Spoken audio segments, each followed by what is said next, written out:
9 महिन्याचा इम्पॉर्टन्स जर का जाणला ना, मला वाटतं की काय करायचं हेही मी सांगतच असतो. त्यांना करता येणं शक्य आहे. 9 महिने का प्रेसियस आहेत? त्याचा इम्पॅक्ट काय होतो आणि मी काय करायला पाहिजे? एवढं जाणून घेतलं तर त्या स्वतः करू शकतात. आनंदी राहणं, भले तुम्हाला आवड देणाऱ्या गोष्टी करून स्वतःमध्ये आनंद निर्माण करणं, आनंदी राहण्याचा प्रयत्न केला पाहिजे. क्रिएटिव्ह टास्क दररोज करत राहिलं पाहिजे. गावखेड्या आणि वाड्यावरच्या वस्तीवरच्या मातांचा प्रश्न आहे. त्या इकडे येऊ शकत नाही शहरामध्ये गर्भसंस्कार करण्यासाठी. त्या मातांना काय सांगाल? कशाप्रकारे थोडक्यात गर्भसंस्कार त्या करू शकतात?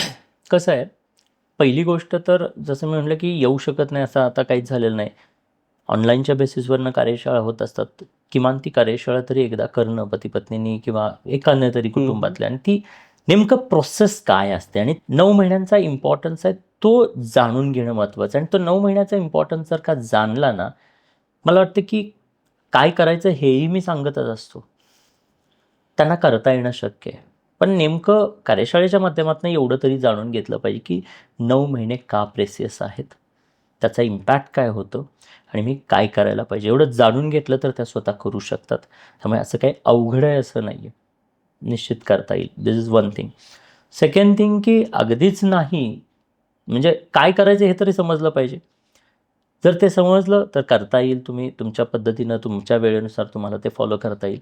अगदीच नाही तर एवढंच सांगेन की जसं मी सांगितलं, आनंदी राहणं, भले तुम्हाला आवड देणाऱ्या गोष्टी करून स्वतःमध्ये आनंद निर्माण करणं, आनंदी राहण्याचा प्रयत्न केला पाहिजे.